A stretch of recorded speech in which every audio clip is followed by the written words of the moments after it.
విశాఖలో డ్రగ్స్ అంటూ కూటమి నేతలు చేసిన విష ప్రచారం అంతా తప్పేనని సిబిఐ ప్రకటనతో తేలిపోయిందన్నారు మాజీ మంత్రి గుడివాడ అమర్నాథ్.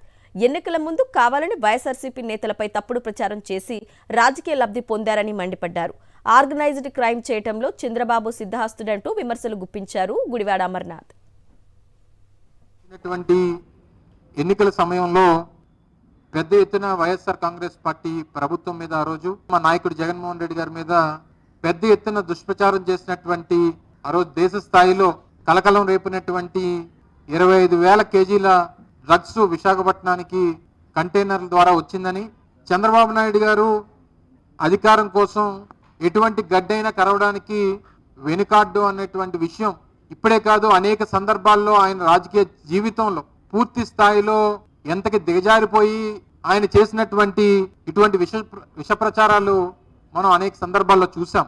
నిన్న సిబిఐ ఇచ్చినటువంటి నివేదిక ద్వారా ఏదైతే డ్రగ్స్ అని చెప్పి ఆరోపణలు చేసినటువంటి ఆ 25,000 కేజీలకు సంబంధించినటువంటి డ్రై ఈస్ట్ ఏదైతే ఉందో దాంట్లో డ్రగ్స్ లేవని దాన్ని విడిచిపెడుతూ ఆ కంటైనర్లు విడిచిపెడుతూ నిన్న వారు ఇచ్చినటువంటి ఆదేశాలని మనందరం కూడా చూసాం. ఈ రకమైనటువంటి దుష్ప్రచారం చేయడంలో, ఈ రకంగా ఒక ఆర్గనైజ్డ్ క్రైమ్ చేయడంలో ఎంత సిద్ధహస్తురో మనం చూసాం.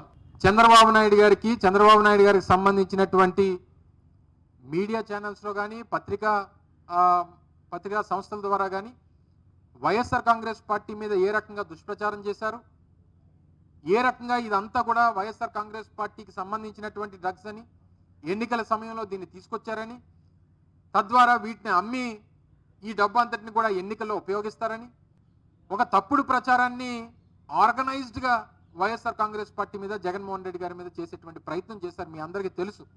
మేము చెప్తూ వచ్చాం, వైఎస్ఆర్ కాంగ్రెస్ పార్టీకి దీనికి సంబంధం లేదు, దీంట్లో మా పాత్ర లేదు, మా ప్రభుత్వంలో ఉన్నటువంటి పెద్దలకి సంబంధాలు లేవు, ఇది పూర్తిగా తెలుగుదేశం పార్టీ కూటమి పార్టీలు చేస్తున్నటువంటి దుష్ప్రచారం మాత్రమే అనేటువంటివి అనేక సందర్భాల్లో చెప్పాం.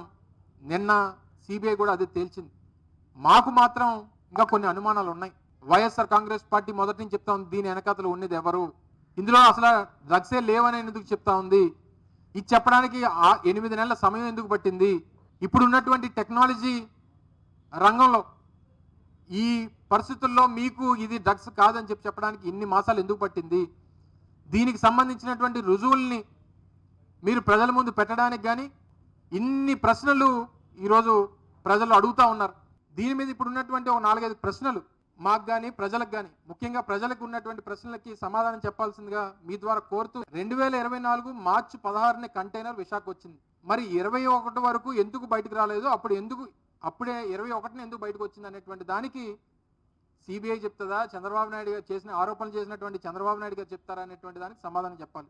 నేరుగా సిబిఐ వ్యవహారాన్ని చూడడం, కనీస నిర్ధారణలు చేయకుండా ఎల్లో మీడియాకు కూటమి పార్టీలకు లీకులు ఇవ్వడం, 21వ తారీఖు సాయంత్రమే ప్రెస్ రిలీజ్ ఇస్తే 22 నుంచే దాని మీద దుష్ప్రచారం చేయడం, ఇదంతా ప్లాన్ ప్రకారం జరిగింది కాదా అనేటువంటి ప్రశ్న ఈరోజు ప్రజల్లో ఉంది. దీనికి సమాధానం చెప్పాలి.